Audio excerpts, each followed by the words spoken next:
Welcome back to Faith, Frauds, and Falsehoods, where we talk about the various cults and religions of the world.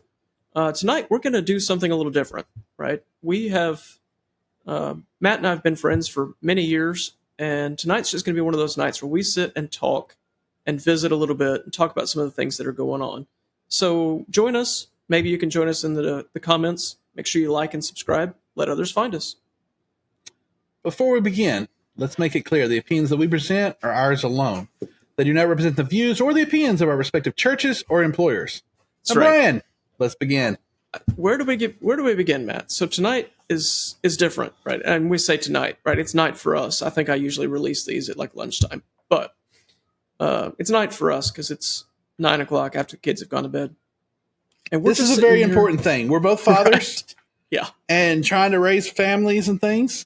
Yeah, and have young kids, and we kind of need to do this after they go to bed, so that we can sit here and jab on the microphone for a while. Right, and that's part of why we're gonna do this special episode. We might split it into two, depending on how long we talk. But we've had back to school going on. We've both been busy. We want to do some more digging into the next group that we talk about, but we also don't want to not have content going out. So we're gonna sit here and just chat. And y'all can follow along. You're talking about back to school. So we've had that, it's known that I work at a church, but my opinions are my opinions and don't represent the church. We just did our whole big back to school thing. Yeah. And it amazes me. This is not unique to the church that I work at. You work with many different churches, and I'm sure you see this. There's kind of a flow to the church calendar, right? Oh yeah, for sure. Now we talk about the church calendar. We normally think of like the holy days and things like that. Yeah. But there's also just kind of the what's happening type stuff. And back to school is a big thing. A lot of families do a lot of things. They go vacations, they take trips. The flow is kind of different. Mm-hmm. Sometimes when everybody's staying up a little later, let's just be honest, it's a little hard to get the kids up and get over to Sunday school sometimes. Yeah. But back to school, everybody kind of gets back in that flow. And so they also kind of get back to church. So a lot of churches in America anyway, back to school is when attendance goes up. Mm-hmm. And it amazes me how drastic that happens. Yeah. Yeah. I was listening. Go ahead. I was going to say, and churches start, push their Sunday school back up. They're, advancing kids to the next grades. They're doing all these things to really encourage getting back into that routine that you're already getting back into for school. Oh yeah. New Sunday school classes start, all that stuff. I was listening. I won't say which YouTube or which cult I was studying, but I was studying the next cult we're going to cover. And I was listening to a YouTube video of a former member of that, and she was talking about how the group had encouraged her when she was in college to get out in the quad, right. Get out and recruit people, make friends, and recruit them into the cult. Yeah. And I thought legitimate churches do the same thing. We kind of turned up the recruitment things. Invite a friend, Yep. We both used to teach youth, right? Mm-hmm. I don't know if you did like I did, but I used to always be about bring your friends next Sunday. Hey, Look, we're going to have a water balloon party next week. Bring your friends. Pizza party coming up. Right. Yep. Yep. We did a few of those. We did the big back to school bash, where we go down to the park and set up snow cone machines and bounce houses, all that fun stuff. We did that too. Go sit up in the park and stuff. Our churches never worked together on anything like that, did they? No, we tried to work with y'all's church. That didn't work, and then that didn't really work out. No, that was after I was gone, though. Wasn't that was after you were gone. Yep. Let's just make sure we say that. But my favorite thing to do with my youth. This. Bear with me here. I'm going to get to a point here in a second. Okay. My favorite thing to do with my youth was to come in the classroom. Okay. I used to have this upstairs classroom. That is important because as a youth minister, I got in trouble with the deacons all the time. Why the deacons are the disciplinary authority, I have no idea. But this happened because I did things that I didn't know any better or things like that, like take them to an Assembly of God church because we were a Baptist church. Did my internet go out or did it was a hell house? So there's that. Which I kind of do regret that now, but not for the reasons they were mad at me about. There we are. But so I have no idea what you said because you cut out. I don't know if it was my internet or yours, but It'll probably come through on the video. it'll come through on the video. You did pause on there. Do you want me to repeat it? Nope, I'm good. I trust you. I was talking about taking the kids to the hell house and get in trouble with the deacons. But my favorite thing I ever did with the kids was I come in the classroom and say, all right, guys, line up. I need everybody to line up. We're going to have a race. We're going to have a race right now. We're fixing to have a race. We're going to see who the winner is. I want everybody to line up. You know where I'm going with this, don't you? Yep. And I would get very excited. And y'all know I can get excited when I want to get excited. And you get a bunch of teenagers excited. Come on, guys. We're going to have a race. Let's do it. Let's do it right here. Yep. Right here. Here's where we're starting the race. Line up. Okay. Everybody ready? Get set. Go. And then they'd all just kind of look at me. And I'd have one or two who get a little excited and run a few steps. Then they turn around and look at me. Because I never told them where the finish line was. Never told them where to go. Yep. And a lot of these cults we cover, exactly what they do is the opposite of that. They tell people where the finish line is. They tell people what to do for the rest of their life. I know you thought I was going a different direction with that. No. But what they do is they tell people what to do with the rest of their life. I think it's easier sometimes. Mm-hmm. And some of these cults, they come across all weird and scary in the very beginning. And then other cults, it's like the frog being boiled in water. Oh, yeah. Remember the story of the frog being boiled in water? Yep. I was listening to that YouTube earlier, and she was talking about how a lot of cults do that. It's just like if you get in, it seems normal. It seems like it's just regular church. Yep. But more and more it becomes your community, and it's all your friends. Mm-hmm. And then they say, "Oh, you can't date outside the church." Right. Well, everybody knows in the church anyway. We've talked about that. The very first cult that we covered. Maybe we can make this a reminiscing episode. The first cult that we covered, right? Tony Alamo. That's absolutely what it was. Yeah. You start out and it's, they talked about the love of Jesus. Yeah, he's a little televangelist-y, but okay, whatever. But let's remember when he started, televangelist wasn't really a thing yet. Right. Yeah, he was. Right. And there was a revival going across the whole nation at the time. He attracted these hippies, these people who felt like they were left out. Yep. But you're right. He offered them love and he said, look, we'll help take care of you. Yep. And then he started moving them off to a compound and putting them to work. And the rules got more strict. And what was the next cult we did? Wasn't it Jim Jones? Yep. Jim Jones. Jim Jones went in and he would go in and he would have church service and he would ask people what their problems were. Mm-hmm. He was a civil rights crusader. Okay. Oh, yeah. He defended people who were downtrodden. He would go in, these little old black ladies who were being terribly discriminated against, and he would go fight for them. And because he was the white guy and he had some more power than they did in the community, he gets success. He gets their lights back on. He get things happening for them. Right? Yep. And so it seemed like a good thing. And then he says the world's going to end and we should move to California. Right. Well, that was weird. And then they got weirder and weirder and they got more power and he had them helping him fake healings. And then he's like, oh, they're coming after us. We got to move to Guyana. Yep. Yep. And then he said, oh, here's the day, everybody take the Kool-Aid. Flavor Aid, y'all. Right. And we're all gonna die for this. And this, that was a false alarm. Just wanted to see if you are loyal. Did that to him over and over again until the day really happened. Yep. And did people fall away? Sure. But as we've talked about, it is not that hard to get a bunch of people to follow when you offer them the world. Right. Yep. And then after him, we covered Manson, right? No, we covered the CSA. It's been, we did quite a bit before we got to Manson, but it was the CSA after him. And the CSA is the first one that me and you talked about. Yep. You know what? We could have been susceptible to this. Yep. Because it was very traditionalist Christianity, isolated,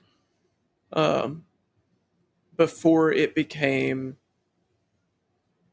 this racist, white power, white nationalist movement. Well, and we talk about that being one of our criteria for a cult. Mm-hmm. That us versus them thing. Yep. We're the only way. And that's exactly what happened there.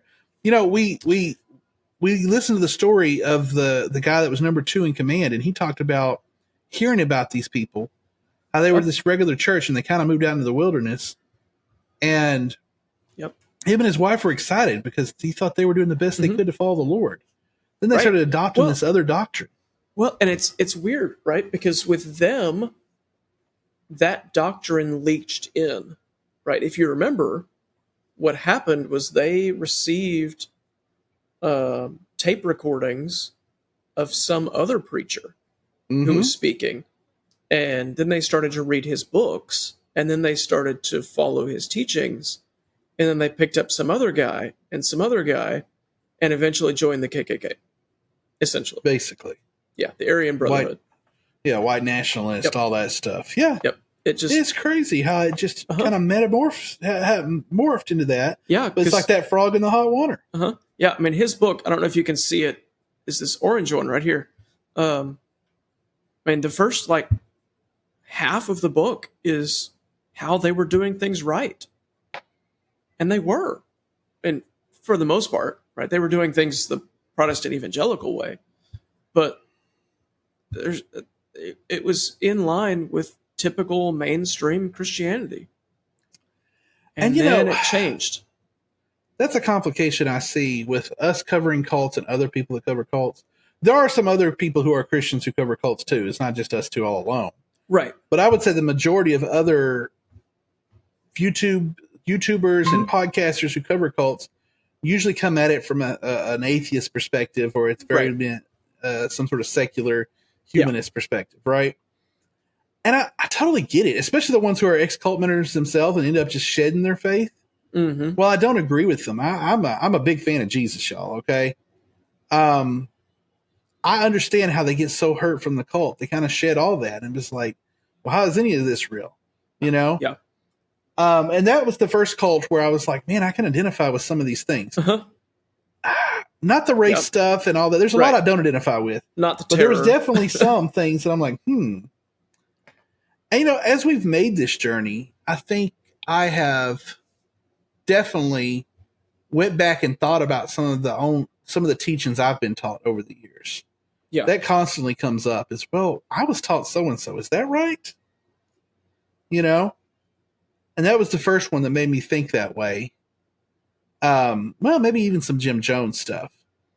What was the one we covered after that? Where did we go? Heaven's Gate. Heaven's Gate's where we went after that. Yep. And we intentionally went Heaven's Gate because it wasn't Christian based, but the more you dug into it, the more it kind of was. Yeah, it absolutely was. They thought they were the who did they think they were? Somebody had a revelation. The two witnesses.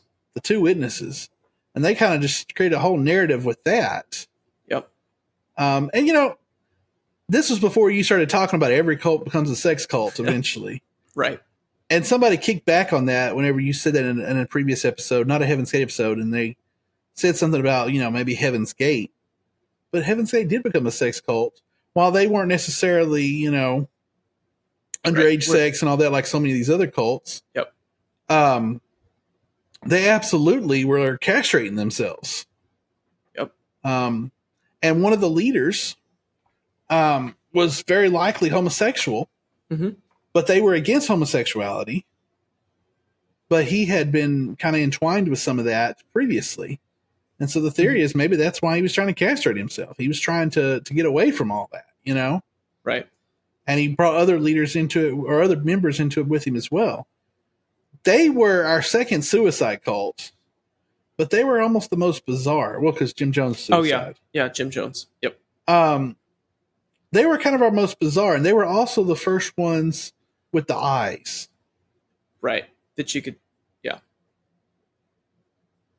Well, and I think they were the ones that really helped us to see that sometimes, if you're not careful, the way that you interpret scripture, right, you can change one little thing in scripture and it changes everything. Right. Jim Jones, right, took, a very Pentecostal holiness movement idea and expanded on it, but he quickly left scripture. Right. Oh, yeah. Especially after the move. very open about he used that just Yep. as a means to gather followers. Just as a and even with his means own to gather followers, eventually told him. I mean, he was famous for was he stomping on a Bible and Yep. stuff later Yep. on. Once he had them, once he was their provider. Right. Alamo really just left stuff out and interpreted things slightly differently. Whereas Heaven's Gate was Way angels different. or aliens. Yeah. Right. And the moment that you say that, everything throughout the scripture that has any sort of supernatural thing, supernatural value, becomes this natural, must be based on technology, must be aliens.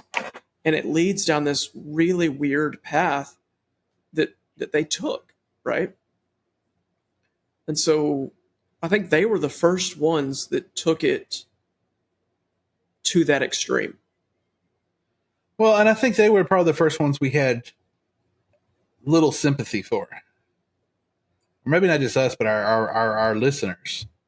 You know, there wasn't as much in that story for us to identify with. I can't see myself ever falling for what they did. Yeah. And a lot of people rejected them. A lot. They were a group around for a long time. And they got a few followers. But they weren't a large group, you know? Right. Some of the groups we talked about at one time were quite large. Even Jim Jones had groups everywhere. Alamo had multiple locations and lots of people at one time. Mm-hmm. But there was never a lot of Heaven's Gates people. They made the news a lot. Honestly, if they'd not made the news, we would have never even known they existed. Right. Yeah. If they hadn't gone and committed suicide, they never would have shown up on anybody's radar. And the only thing me and you could identify with is a lot of them were into technology. Mm-hmm. Now they committed suicide. Was it 97? I think. Yeah, I think so. Late Sounds 90s. about right. Yeah. And so, like, they did website design and stuff, and it was kind of amateurish, but it wasn't as amateurish for back then as it is now. We look at it now like, that's pretty amateur, but a lot of people were making websites like that back then. A lot of companies didn't have websites in 97. Right. It was just a few years later, everybody had to have a website. By 2000, every company wanted a website. Yep. But even some small companies didn't have websites till even after that, you know? Everybody didn't have internet access in 97 or a computer. Right. But it was happening more and more. Who did we cover after them? I think we went to... Are you looking at a list or are you pulling this out of your head? I'm looking at our OneNote. Okay. I think it was either Westboro or Wicca, but I think we did Wicca for October. We did. So for Halloween. So Westboro? Yep. So Westboro would have been next. So Westboro Baptist Church. Now, I hate even using that name because we've both been part of Baptist churches. And I hate even using that name because they're not Baptist by any means. Yeah. But that's the name they use. And that's the thing in this religion thing, right? I mean, there's a lot of First Baptist this or First whatever this or that. You can't completely go by the name. This was a preacher who ended up getting his own church and then very quickly was kind of ostracized from his founding church. But he owned the church building because he lived in it. Mm-hmm. And it was his own family. And most of the church, even to this day, is just his family. The only reason we know about them, they're a small group, is because of the protests and military funerals. Right, because they got the news media attention. And, this was also one that's kind of complicated because their leader was a civil rights leader. Mm-hmm. Brown versus Board of Education happened in his same town. And while he wasn't in that lawsuit, he was involved in others around there. And he was a civil rights leader. He was a defender. He was a white guy, but he represented a lot of black folks in civil rights things and was well known to be compassionate in that manner. But the homosexuality thing is what got him. Right. He's seen some homosexual people in a park when that was a popular thing to do. And he thought they were going to come after his grandkids and turn them gay or something. Right. And so then he started this whole campaign. Which kind of ties back into the CSA, right? I mean, if you remember, one of the things that got them was trying to blow up Metropolitan Park in, was it Kansas City? Mm-hmm. Or St. Louis, kind of in somewhere up in that central U.S. area. Well, they also, just want to go against homosexuality thing. Right. Yep. And that's a hard thing, because I will tell you, if we had done these videos 15 years ago, the public perception of homosexuality was way different than it is now. Yeah. I don't remember when gay marriage was legalized. It was under. But it wasn't very long ago. Obama. Yeah. It's towards the end of Obama's term. Yeah, and I don't want to say off, because they'll kill me in the comments if I'm wrong about things. I don't remember exactly how that played out, but I know gay marriage is legal now. And this is going to come is no surprise to y'all. I'm very socially liberal and fiscally conservative. And I don't care if folks are gay and want to marry each other. Good for them, But I will tell you that if we said something like that, oh, y'all go marry each other, that's cool, dude. You love who you love. That would be way different reception 15 years ago than it is now. Mm-hmm. And they got popular, hating on gay people back then. And I think that while people knew, you shouldn't hold up signs at funerals and all this stuff, I think not all the population disagreed with them. And I think that's kind of the tides turned a little bit. Right. And I will tell you, mainstream Christianity is turning a little bit on that, with different denominations having different opinions. Now, the one thing that was so different, though, is that mainstream Christianity may not support homosexuality, but they're not necessarily picketing out on funerals and stuff. Right. And it's a thorny subject, y'all. It's a thorny subject. I can already tell I'm going to get comments on this. It's a thorny subject. Okay, as long as I don't say anything, we won't get a bunch of negative comments. Because at least you're being more open about it than I am. So being more open about it. Yep. I mean, I'm a pretty open book on everything. Okay. I had somebody ask me about my politics the other day, and I was like, I'll tell you what the politics are. I don't care. And then they called me a fascist or something. I don't know. But welcome to the internet. Yes. Love the internet. I heard him talk on a podcast once, so I'll get back on subject here in a moment, where we thought the internet would be this free sharing of information, and it was going to make the world a better place because we shared more information. It was. It really Tom. was. And then Tom came around. Started the Blame MySpace. Well, yeah, because then you got Zuckerberg creating Facebook to rip off MySpace, and it turned into this thing. Were you not on Usenet? I wasn't. I did a bunch of IRC, but I wasn't on Usenet. But you were on forums. I was on the forums. You were on Slashdot, right? Yep. You've seen the world started to burn already. True. Just the worst of the worst. And I know you'll never admit it, but I bet you've even seen 4chan before. I haven't, actually. Oh, I have never ventured off into 4chan. Totally missing that. Yeah. It's just the dumpster fire of the internet right there. Right. This is where people like Westboro live. If you lit the whole place on fire, the world would be a better place. Right. Now we're going to get some 4chan comments. Yeah. Good job, Matt. May edit that part out. But I'm just saying there's bad things on the internet. Yeah. But what I was getting at is that the perceptions have changed of things, but Westboro, no matter what the perception is, was way over. So even though the general public was way less pro-homosexuality than the general public is now, even back then, Westboro was so far over the line. They were pushing things. They're literally going to soldiers' funerals and saying, God hates you. Yep. So much so that there were groups of these bikers who would show up. Yep. And they would get between the Westboro people and the family, so the family would never even have to see a picket sign or hear a voice. They would go out in the streets and the Westboro people and holler and yell at people.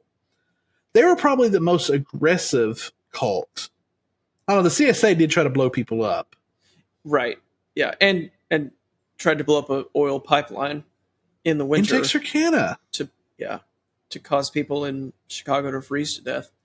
But they were idiots and didn't know how to blow up a pipe. They just strapped some C4 to the side and said, go. Yep. Didn't know how explosions worked. Nope. So who did we cover after that? After Westboro? We jumped over to Wicca because it was October. Kind of made sense to. And we learned some things about Wicca. We learned that there was quite a bit of difference. I I don't know how many apples or how many Kool-Aids we gave them, because it was hard. Is this a cult or not? It's definitely an alternative religion. Right. Yeah. The cult, there's not really leaders in that. It's very a leaderless type thing. So is it a cult? I would call it a falsehood. Right. But I'm not sure it really qualified as a cult all by itself. Yep. Yeah. I don't remember, and I think I've already taken that blog post down since we changed the website. I've probably got a backup of it somewhere, but yeah, I don't remember what we called it. What we called it as. I will tell you, like some of these cults I've had some connection with, and some I haven't. Wicca, I did a little bit because I know my dad dabbled in some of that stuff. We never really talked about it a whole lot, but I know he did. Right. I know I used to talk to a bunch of these girls in the Wicca aisle at the Books a Million in Texarkana. Right. Y'all got to understand, in Texarkana, there's not a lot to do. There's not. And if you're young and you don't go out drinking, there's lots of underage drinking in Texarkana. There's pretty much walk around the mall till it closes and go to the Books a Million. Yep. Maybe there's more things many a nowadays. night at Books a Million. I did too. And I spent way too much time in the aisle with all the Wicca stuff, because that's where the interesting girls were at. Right. I thankfully never married any of them, because that was horrible. But, when you're a teenager, you make stupid decisions. You do. I was not saved, and I did not come to the Lord till I was 18. Right. I made some just weird decisions. That's why I'm ordained in 2 different religions. I think I've shared that with our listeners before. I don't know. I know you have. Yeah. You and I have talked about it. I don't know if we've ever talked about it actually on the air. I was ordained in a Southern Baptist church in Texarkana. Yep. And but years before that, I paid my $30 so I wouldn't be pink in the Church of the Subgenius. Nice. So I could write a scholarship letter for a friend as clergy. Ah.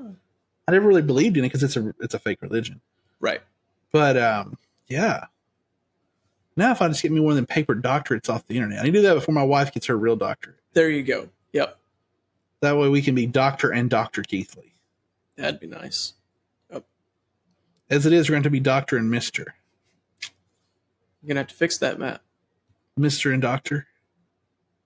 Going to have to fix that, Matt. I mean, until I can graduate doctor from the School of Hard Knocks, you realize if I was trying to go back to school now, I'd be 50 before I got a doctorate. Assuming I was smart enough to finish it all. It wouldn't take you that long. You don't know how old I am. I do know how old you are, but I also know it wouldn't take you that long. Oh. Put your mind to it. People assume when you work in IT that you're smart. That's not always the case. No. You don't have to be smart in everything. I think different people are smart in different things, right? Right. Hey, ask me to fix your Windows computer that won't boot. I can do that. Absolutely. Let me configure a network switch for you. I can do that mostly. But, ask me to write a thesis. Yeah. Ooh. My rocks are clacking. Yep. So who did we cover next after the Wicca? So after Wicca, we did a special episode of Heaven's Gates and Hell's Flames, specifically for Halloween. Again, this hit hard. It did. Y'all, I've been a counselor at Heaven's Gates and Hell's Flames. I've been part of this, and I've led many a young kids to salvation. Thank you for putting in the scare quotes. I just don't know. Well, it was scare. That was exactly it. I just don't know how valid that ends up being when you just scared them into it. Yep. Look, I very much believe that you need to believe in Jesus Christ to be saved. Mm-hmm. Huge proponent of this. And I think people need to, kind of need to be lost before you can get saved. People need to know, right? We're guilty of sin, and Jesus is the only way to get to heaven.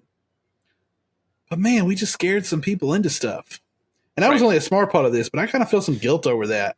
Because I know I can be an excitable person. Now, people who know me in real life know that I'm an introvert who acts like an extrovert when I need to. When I'm making money or I'm passionate about something.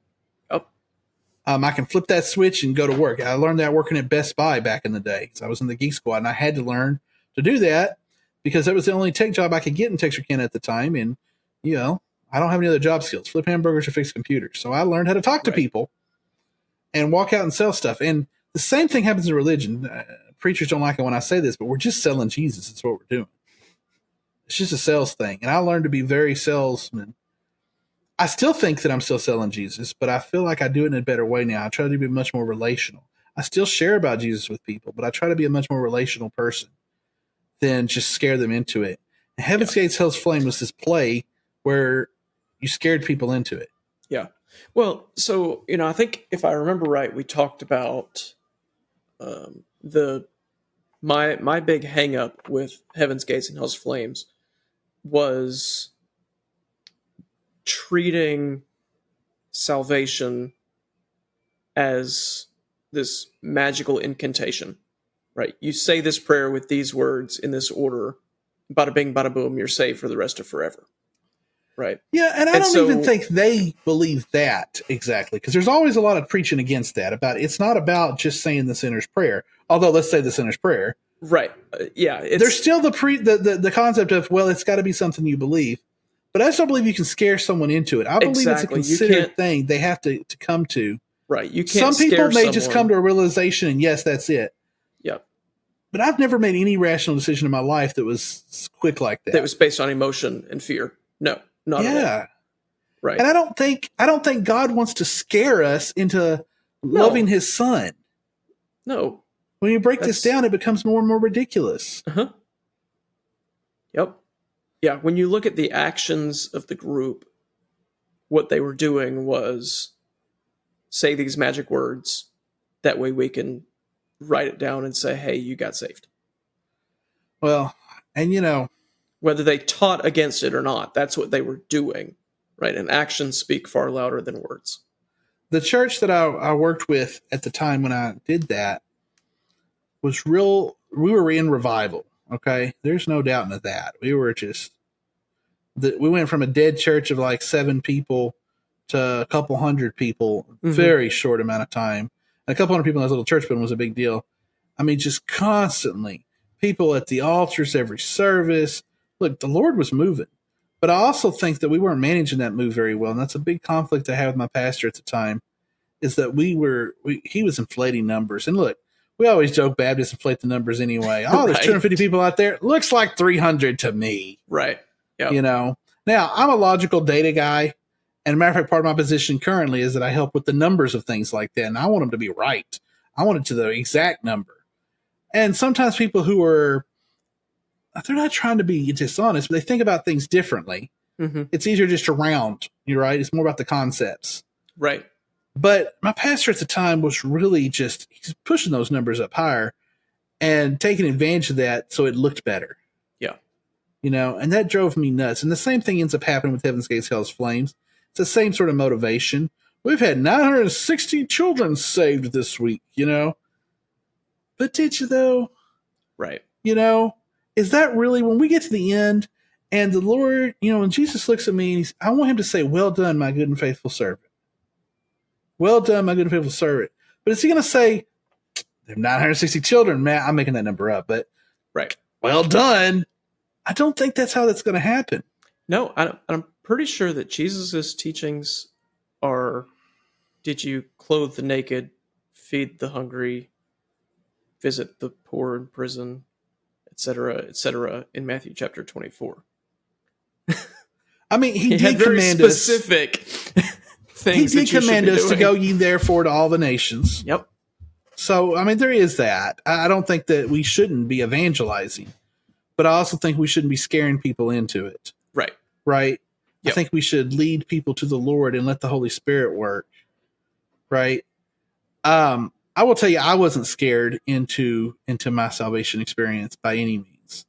Nope. I had heard the message many a times, but there was a time when it finally clicked with me, And I can't tell you the date or any of that stuff. I think I said this before, but I can tell you how the sun felt on the side of my face at the time. I know that the Holy Spirit, there's only been a few times in my life that I know the Holy Spirit's spoken to me. And that's one of those very few times. And look, this brings up one of those things that we've brought up many a times, this thing. Bryan and I disagree about some things with religion. I guess we're technically part of different denominations and stuff now. Well, we were ever in the same denomination, but we were in very adjacent denominations. Technically, we were both Southern Baptist at the same time at one point. Oh, were we? Yep. I thought you were never Southern Baptist. Yeah, no. OBC was Southern Baptist. Oh, I thought they were other Baptists, you'd said. Okay, so we have it in the same denomination. But we disagree on some things. And I think I leave a lot more possibilities open for things. I think Bryan has very specific things sometimes and looks more into a very specific way. And look, we can be great friends and talk about that. I love whenever Bryan talks to me about church history stuff that I had no idea about. Right. Many a times we've talked about something that I've gone and Googled Saint so-and-so to learn more about it. Yep. That doesn't mean I'm necessarily converted to his way, but there is a long church history that the evangelical American church completely ignores. And it's kind of crazy. I think that while doing this podcast, I have evolved even more to being more open to other things, not more open to these cults necessarily, but I see a lot of valid expressions of people trying to worship the Lord and trying to serve the Lord, even if they don't get everything right. See, this is where we disagree, right? Right. And this is perfectly fine, right? Because I see less and less viable paths. Yeah.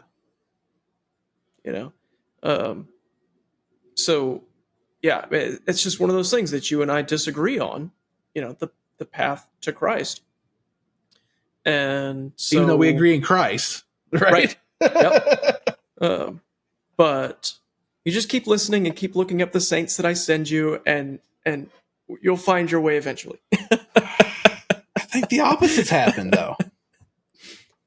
But it's all right. So we covered Heaven's Gates, Hell's Flames. We talked about that was really kind of hit both of us a little bit because we've both kind of been involved in some of that. Yep. And then where did we go after that? Then we talked about burning kids alive. Huh? Waco. Oh, Waco. So politics got involved a little bit in that. Politics got involved in that. As I mentioned before, yep. I'm very libertarian. Bryan's pretty libertarian as well. We're not the biggest pro-government people. Nope. We don't hate the government necessarily. Taxation is theft. Yes. Especially in its current state. Yeah. I was talking to my wife, who's a school teacher, about education and the money we spend on stuff. And she said something about, there's some civil rights things involved with school lunches. Students have certain civil rights based on their school lunches and what you can and can't do and things like that. And my libertarian side says, you know what? The school should be involved in lunches. Parents should just feed their kids. But I also grew up a poor kid. Right. And while I don't want to have the taxes, and I think that we ought to have personal responsibility and you ought to take care of your own freaking children, I've also grown up a poor kid. And you know what? If you're going to tax me and you're going to take my tax money anyway, let's spend it on the children. Right. We should have free lunches at every school for every kid. If we're going to have all these public schools anyway, then let's at least feed the kids. There was a time when a kid who didn't get fed got a peanut butter sandwich, or a kid didn't get fed at all. That's why we have to have these civil rights laws in place.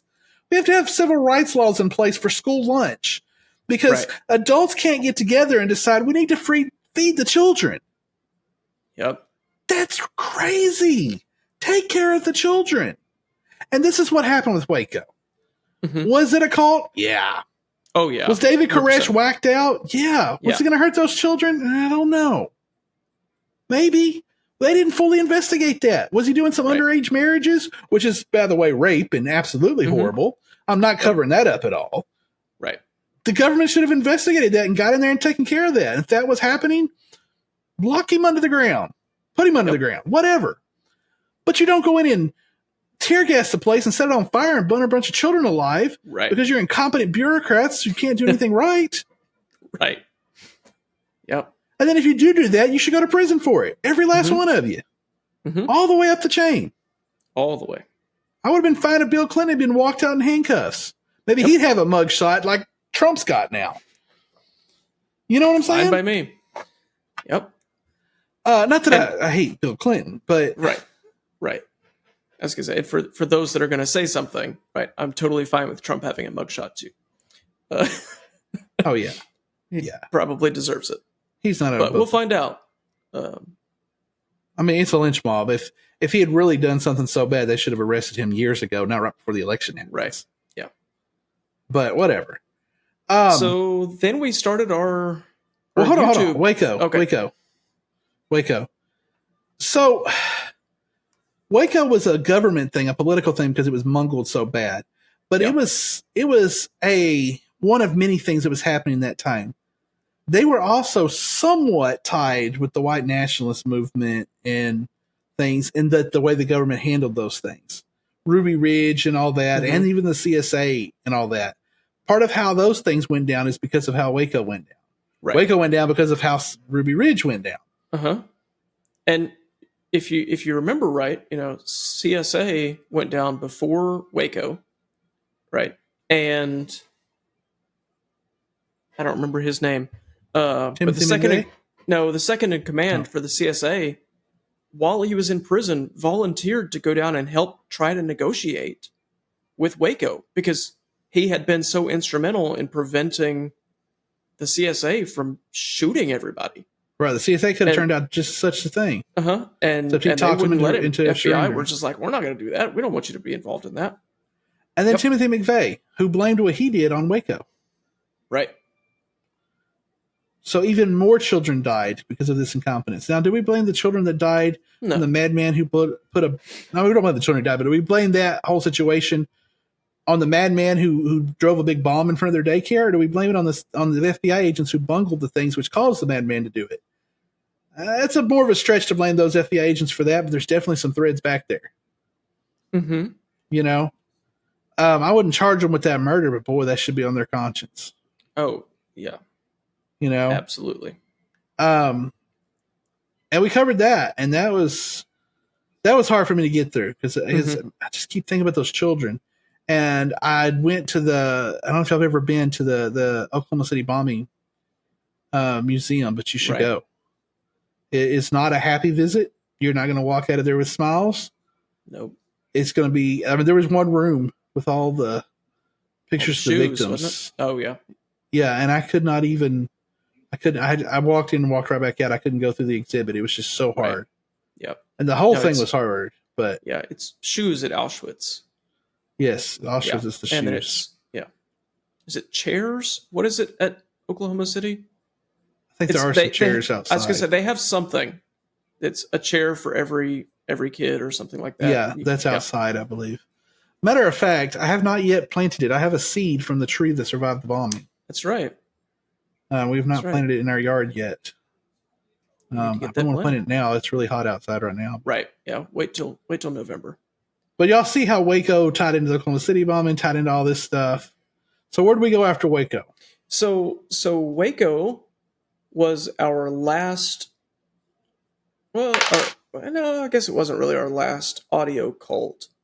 But up to this point, these cults are all audio only, right? You can find them on Google Podcasts, Apple Podcasts, Spotify, whatever. Maybe one day we'll come back and we'll revisit them and convert them into video format so they fit the YouTube channel better. Why don't we transcribe all these episodes and put that into the book? So it's a little chaotic, but I think it could work. I was going to say, so we had talked about that for all of you listeners and watchers, right? Matt and I are talking about writing a book to go along with all of these, and Matt just dropped it out there that we're going to do that. So, sorry, didn't realize I was giving away something, but no. So, if you would like to read such a thing, let us know in the comments down below so that we. Well, we've talked about having a write up for each thing, and we talked about outlines and filling them out. But you know what? Instead of being so organized, I think we could start with transcribing every episode we've done. Yeah, and then just start editing the thing. Yeah, we could do that. Every chapter is a cult, Yep. For the first bit, while things were still a little bit more unorganized.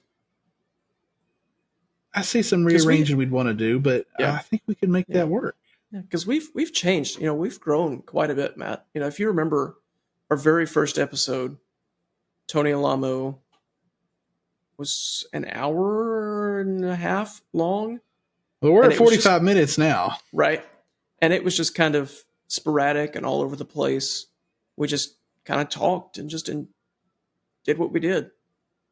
Now we've got some nice organization to things, and proper OneNote tracking of thoughts. You drug me kicking and screaming into some of that. I But have. yes. I have. But so after Waco, we jumped over to Manson. That's when we talked Charles Manson. Yes, because I've was our studied first- Manson way before, but it Yep. took us a while to actually cover it. I'm like, when are we going to do Manson? Yeah, he was our first YouTube cult. Okay. We studied it in audio. I don't think we had our video up, right? Well, no, But we started had posting video. on- Yeah, we Did had we? video. Yep, for Okay. Manson, but we just also included it in the audio. So Manson, he was around that time whenever a lot of other cults and things had started in the 60s. Yep. He was very much that guru type. Mhm. Very much considered himself Messiah. Oh yeah. And then things started going badly. There was lots and lots of drugs involved. Things started Lots of going drugs. badly, and they Yep. started murdering people Mhm. on command. He kind of lived a very kind of hippie lifestyle. I think they appeared to be hippie, but he really wasn't the peace and love. It was more of the live off other people type thing. Right. But they never were hugely financially successful. They stole things like ATVs and cars and stuff and fix them up and sell them. Yeah. But they never were super financially successful. They wasted a lot of their money on drugs. They even dealt drugs a little bit, or at least supplied them to people who dealt drugs or something like that. Mm-hmm. Dealt in prostitution a little bit, but again, never really made a whole lot of money. Right. And then started murdering people and got locked up. Mm-hmm. Manson was complicated, though, because there's a lot more to Manson's story than I think most people knew. And I think we covered a lot of his backstory that most people didn't know about. Right. Even though a lot's been written about Manson, I think people who just hadn't studied his story before didn't know there was more to than his just little cult. Right. Most people focus on the murders. Yeah. And that's it. Right. And that was why, if you remember, I wasn't too keen on doing Manson. Right. Because I'm like, there's not a lot there other than he had some hippie girlfriends and he told them to go kill someone and they did. But well, it was and a you lot really more enjoy than that. studying the doctrine and the theology of these groups. Right. And there wasn't much published on Manson in that. Yep. There was some stuff. We had his songs and things and all that, but it's not like he really wrote a manifesto. Previous groups, we'd had some of their writings, some of their teachings and stuff to go over, But there really wasn't that with Manson. I know that was a problem for sure. Yep. Had a little pause there in the video, so I don't know if I cut out on you or you cut out Nope. on me, but your Nope, video you're just good. locked for a little bit there. Thankfully, we use this platform, Riverside.fm. Right. They're not a sponsor, Not but a hey, sponsor. they could be. Yeah. Who records the video on both sides. So even if we have the internet hiccup, we should have the video on both sides to put this together anyway. Yep. Some of Manson's followers just recently got out of prison. Mm-hmm. Manson is dead, I think, right? Didn't he Yeah. die? Yeah, he died in 16, 18. He kind of became a pop culture thing, and it was definitely one of these famous serial killer type people. Even though he didn't do a lot of the killings himself, it was usually his followers who did it, but he did some of it. 17. I was close. 2017. Yeah. I said 16, 17, 18. What did we do after Manson? So after Manson, we jumped over to Harold Camping. Family Radio. The end of the Family world is Radio. coming. That was another one that started off fairly legitimate and still exists and is legitimate now, but for many years was stuck on this end of the world business. Yeah. And that was hard to cover because anything you look up about Family Radio now is not end of the world stuff, Right. but it was before. Yeah. And so that one was a little harder to cover, finding the right information and stuff. And this is another thing where one person became inflated. They teach about Jesus, but really became about them. Mm-hmm. It just really became about Yep. them. He had this Bible story thing, and he was telling people how things were out of the Bible, but more and more Right. how the Bible became what his opinion was of But stuff. his opinion of what was in the Bible. He was doing a lot of eisegesis, reading There's into that the frog. text. Yep. He was reading into the text what he wanted it to say, right? And Picking and tweaking choosing. it, picking and choosing, just like Westboro, right? They did a lot of proof texting, taking the text out of the context. And pretty much every one of these groups have done that. Oh, yeah, absolutely. This is where that comes into the error comes from. We were warned about this in Acts. Yep. We were warned about this by Paul, you know. So one of the things about camping, right, that we talked about was it didn't appear to us that his intention was ever to found a cult, right? He wasn't trying to he build even a cult. said he wasn't a preacher. Right. He ran a church, but he called it not a church. Uh-huh. Oh, yeah. And he got very anti-local church. But I think if he would have made one little tweak here and there, he would have had a full-fledged hundreds of thousands of members cult overnight.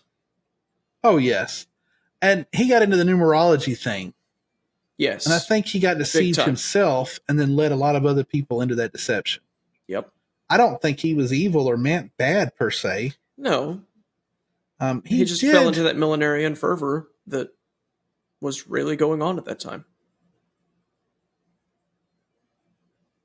The numerology thing, I think the Bible's very clear that, we're not going to know the day and the time.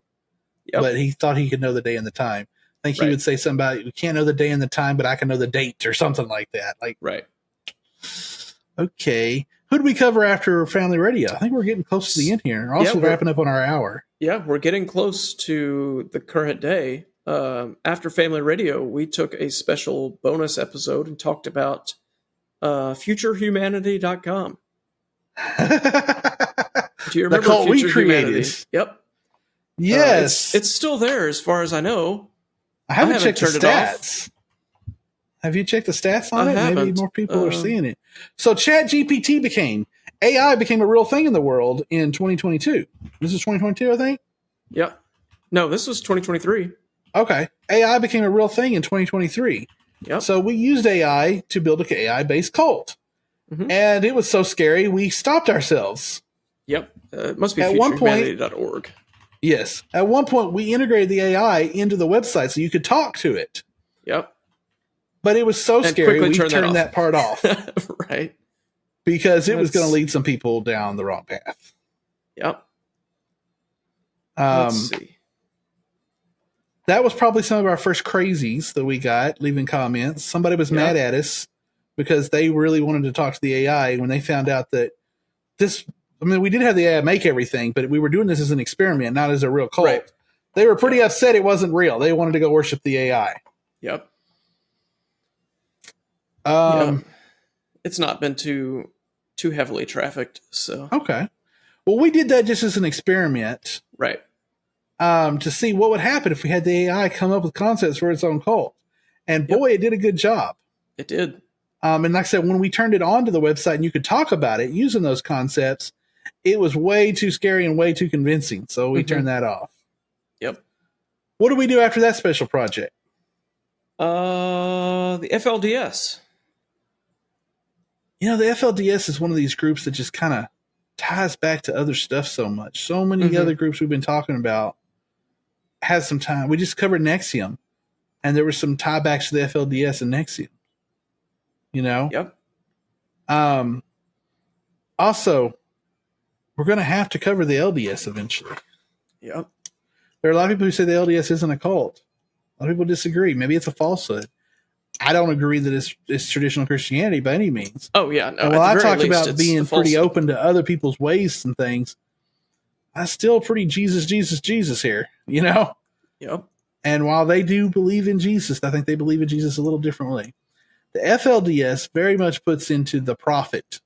The prophet. In the case of the prophet we talked about was mainly Warren Jeffs, a little bit of Rulon. Right. And mainly Warren Jeffs, who's now in prison for raping a bunch of little girls, because every cult becomes a sex cult. Every cult becomes a sex cult. When he got in power, the first thing he did was take all the little girls and rape them. It's horrible, horrible stuff. And so we covered the FLDS. There was a lot of complex stuff, though, because a lot of people in FLDS had grown up in the FLDS. And this was their whole group and their whole community. It's, we look at some of these cults like, oh, them crazy people in cults, but a lot of people are born into this stuff. It's not crazy to them. It's how they grew up, Right. And there's still some people who think they have very conservative beliefs, and maybe they don't believe in Warren, but they still believe this is what the Bible says in the Book of Mormon says about these things. So there's still people involved in that, and the FLDS is splintered now. Some still follow Warren, some follow one of his brothers, some follow different leaders, and some of them have gotten in trouble since. That was a hard one too, because we also went back to the government not handling things well, right? Especially the government in Texas. Yep. Not handling the group well, and little kids got hurt because the government didn't do their jobs. Mm-hmm. Yep. And then we took a little bit of a break. I think we took an extra couple of weeks, and we didn't do this buffer episode like we are now. We just kind of left it hanging, and then we started talking about Scientology. Yep. Scientology's wackadoodle. Mm-hmm. There was a lot to study on Scientology. So part of that buffer was we were studying a lot about Scientology. Yeah. And there's just so much to it. L. Ron Hubbard, he tried to start another medical thing. He was a prolific writer and wrote all these different stories and stuff. But he turned those stories into Scientology, which into Dianetics, and then he mismanaged that and lost it, and then Scientology. It's become this huge thing, and it's all around us. And it's become more and more in the news lately with a lot of famous stars in Scientology. Some getting convicted of horrific crimes, some having massive blockbuster hits in the movies. Right. And some having blockbuster hits for documentaries they've done against Scientology. Yep. Yeah, I think that was the one that I probably did the most reading for. I did a lot of reading for Jim Jones, but for them, I read a lot of their stuff. Well, me too. I want to say at least, I did mostly Audible, but at least 5 books, maybe 6. Yeah. On Scientology. Yeah. It was a lot. Yeah. There was a lot to that, which explains why we're so tired. I forgot about how much work we did on Scientology. Yep.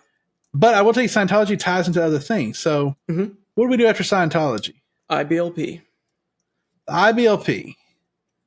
I'll come back to things tied into Scientology in a minute, but IBLP was, again, one of those ones that was close to home because I've taught some of the concepts from IBLP. Mm-hmm.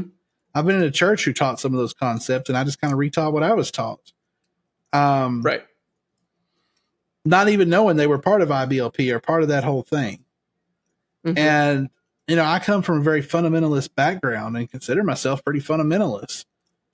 But IBLP was a hard one because I feel like that we had to think about these things. Well, wait, that came from here, Right. And I think you're going to have some of that. Let's go ahead. I think I said it in the response for Nexium, right? All truth is God's truth, right? So when you see something coming out of a cult like that, right, it makes you think, hang on, is what they're teaching accurate, or is it part of the cultishness of the group? And we have to differentiate those things. Well, and that's the thing. Not everything has to be wrong. Right. Which is they why could teach some good and some wrong. Right. And you gotta know the difference. And one of the Duggar girls had written a book, and one of the things she talked about in there was disentanglement versus deconstruction. Yeah. Detanglement versus deconstruction. And I thought that was such a powerful concept. Matter of fact, I talked about that with a friend of mine today about that, the difference between those things. Yep. That stuck with me so much.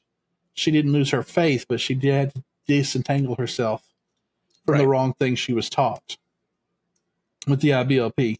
But just like all the other cults, IBLP came back to one man getting a little power and wanting more and more, and taking advantage of little girls. And taking advantage of it. Yep. Yeah, out of all of the groups that we've talked about, because the last one was Nexium and we just finished them.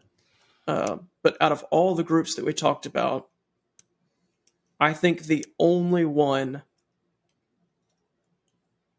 that we didn't talk about any sexual immorality was Heaven's Gates, Hell's Flames.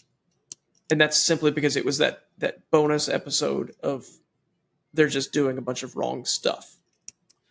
Yeah, we did talk about the Not that they were a self-castration, cult. though. No. Heaven's Gates, Hell's Flames, not Heaven's Gate. Yeah. Yeah, I don't know of any sexual morality in that, but we weren't calling them a cult either. That was just something that was wrong. It was just something to talk about. Yep.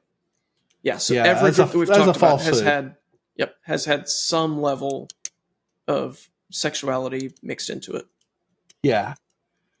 And, you know, which is crazy. I when kind you of hate look to back talk on about it, those things, but I feel like, that's still knowledge that needs to be out there. You Mhm. know, that means we might get marked explicit sometimes because we mentioned that word. I think I've said the word rape 5 times in this episode, right? but it's because that's what happened. And I don't want to be one of those people who tries to downplay it. Right. There's nothing I can do to help the victims and stuff, but I sure ain't going to try to make it less than what it was. Well, and we're also not monetized, so Yeah, that's true. what are they going to do? Take our money away from us? Right. We can tell the truth without worrying about making sure the algorithm is happy. Yes. And I want to make a last point here, but let's just mention Nexium. So our last thing we talked about was Nexium, and Nexium very much took a lot of stuff from Scientology, and very much became a sex cult. Oh yeah. And y'all can go listen to those episodes we just made on those. Keith Neary's in prison for 126 years or something like that. But I wanted to. We're really running out of time here. I need to let it finish up. Yeah, but I wanted I'm to gonna have bring to split up this into two. what you just said, which is, I don't know what you just said, but I want to bring up why we started doing this in the first place. Yeah, we started doing this as a reason to talk to each other because we used to work together every day. We ran a business together. Yep. Actually, I think we met because you were trying to sell me advertising. I was. Yep. And then we ended up running a business together after that. And we were in office every day and talked about stuff. Some days we were productive, some days not so much. Right. We did, sell one of those businesses for quite a bit of money, so that was good. Yeah. We were somewhat productive. We invented some innovative things that I think were pretty cool at the time. And then we ended up working together in a whole other town, a whole other world, in a world that neither one of us had really been in mega churches. That was interesting. Right. And that was kind of cool because you're my friend that wasn't from here, so you understood how I felt being from a small town and being in this big city all of a sudden. City. Yep. And not just a big city, but being in these giant churches. I've always been involved in very small churches, and it's a whole other world. Absolutely. But then I moved on to go do some other career opportunities, and we just didn't really have to talk much anymore. And it wasn't because we didn't talk; it's just because we're guys. We got to have a reason to talk. Right. So we kind of started doing podcasts to have a reason to talk. We actually started a different podcast, Let's Talk Church, just talking about church world stuff. And we were talking in that podcast, and we're like, we really want to talk about cults. I've always wanted to talk about cults, and I think I was telling you about some cults because I know a lot about cults because I like reading about them. Yep. And seeing what other people learn, what other people have teach and things. And you're like, let's do a podcast on that then. And I think you came up with the name Faith, Frauds, and Falsehoods. And so our whole reason for doing this podcast is basically to talk to each other. We used to say this a lot in the early episodes. We don't say it as much now as we've gotten a little more popular, but it stands. I don't really care if y'all watch or y'all listen or not. We're doing this to talk to each other. Yep. If we have added to that a little bit, and that I think as we've interacted with people a little bit, we want to be a positive thing. We want to show people about these cults. They're somewhat for entertainment value, but we also want to point out what's wrong with these cults. Yeah. We started talking earlier about how it's a good thing to talk to like Jehovah's Witness and things like that. To be a positive influence. Don't hate people, Right. And while we call some of these cults and stuff crazy, as I've read these books and I've watched these videos and I've watched these different things about people who have come out of these cults and their stories, I've realized that anybody could be in one of these cults. It doesn't make a weak person to go into a cult. It doesn't be susceptible to addiction type person or any of this stuff. Anybody can. Right. And it could be me or you. And so I think it's important we keep talking about these things. Yeah. Well, and and that's why we added the fourth episode, right? We started this podcast as a single episode once a month. We just sit down and we talk. Jim Jones, I think we talked for 3 hours, right? And we decided to split those into a couple of different episodes: history and teachings and social issues. And then we moved to YouTube and we said, we need something else, right? We need more, right? Because YouTube likes it when you throw content out all the time. Right. And so we kind of sat down and we thought, we need to add a moment for us just to respond. And that's become our most popular episodes. Right. Just how do you answer these kind of cults, right? What are their main problems, right? And how do you face that? We talked about it. I have a degree in apologetics, right? In answering the questions. Right? That's what apologetics is. It's not just arguing and defending the faith. It's answering the questions that people come to you with. And that was really the big thing. It's like, we have this. Let's use this platform and give people a path to answer these questions that come up. And it has been a super popular piece of the puzzle. Yeah. And I hope that it helps people, right, to see a little less rigid, more fluid. Let's actually talk about what the story is and where it goes and how do you help people out of it. So do we want to tell people what our next cult we're going to cover is as we end this episode? You told them in the last one, but at the end of the NXIVM response, you mentioned the International Churches of Christ, the ICOC, is who we're going to be chatting about next. And y'all, this one's going to be very interesting. It is. It's going to be challenging. I have thoughts already. Yep. But it's going to be very interesting. Yep. Well, listen, thanks for hanging out with us. It's been fun, Matt. I miss these kind of nights. We need to get y'all over here more often. All right. We'll talk to y'all later. See ya.